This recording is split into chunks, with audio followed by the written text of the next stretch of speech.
Hi friends, நான் நடிகை ஜெயதேவி பேசுகிறேன். நீங்கள் எல்லோரும் சந்தோஷமாக இருக்கீங்க நான் நம்புகிறேன் ஃப்ரெண்ட்ஸ். கடவுள் புண்ணியத்தை எல்லோரும் நல்லா இருக்கணும். பார்த்தீங்கன்னா அச்சய திதியா, அச்சய திதி அன்னைக்கு தங்கம் வாங்கணுமா. அச்சய திதி அன்னைக்கு தங்கம் வாங்கினா தங்கம் நிறைய சேருமா சொல்கிறாங்க. நான் ஒரு 10-12 வருஷத்துக்கு முன்னாடி இதெல்லாம் தெரியாது எனக்கு. நான் அச்சய திதி அன்னைக்கு நகையெல்லாம் வாங்கினதில்லை. நான் 100 சவரன் நகை வச்சுருந்தேன் ஃப்ரெண்ட்ஸ். நான் 10-12 வருஷம் முன்னாடி 100 சவரன் நகை வச்சுருந்தேன் ஃப்ரெண்ட்ஸ்.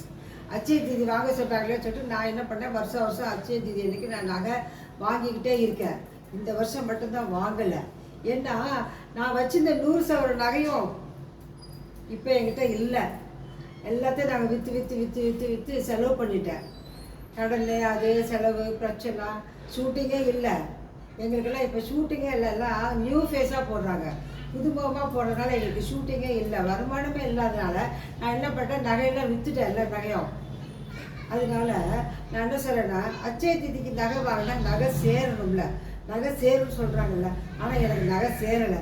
இருந்த 100 சவரன் நகையும் எனக்கு இப்போ இல்லை, என்கிட்ட இல்லை. அதனால தயவு செஞ்சு மக்களே மூட நம்பிக்கையெல்லாம் எடுத்துக்காதீங்க. உங்ககிட்ட பணம் இருக்கும்போது தான் அச்சய திதி. உங்ககிட்ட பணம் இருக்கும்போது கடையில் போய் வாங்கிக்கங்க.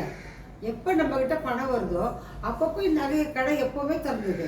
நகைக்கடை அச்சய திதி அன்றைக்கு மட்டும் திறக்கலை. ஏன்னா 365 நாள் கடை திறந்து தான் இருக்குது. அதனால உங்ககிட்ட எப்போ பணம் வருதோ அப்போ போய் நீங்கள் வாங்குங்க. சிலர் என்ன பண்ணுறாங்க, அச்சய திதி அன்றைக்கு நகை வாங்கணும், அப்போ தான் நமக்கு தங்கம் சேரும் அப்படி சொல்லிட்டு உடனே வாங்கி இருக்கிற நகை கூட அடவு வச்சு அந்த பணத்தை எடுத்துகிட்டு போயெல்லாம் நகை வாங்குறாங்க. அப்படிலாம் செய்யாதீங்க ஃப்ரெண்ட்ஸ். இதெல்லாம் மூட நம்பிக்கை. நம்ம கையில் எப்போ பணம் இருக்கோ அப்போ போய் நம்ம வாங்கிக்கலாம். நான் சொல்கிறது நீங்கள் ஒத்துக்கிறீங்களா? நான் சொல்கிறது ஆமான்னு உங்களுக்கு தோணுதா? அப்படின்னா எனக்கு சப்ஸ்கிரைப் பண்ணுங்கள்.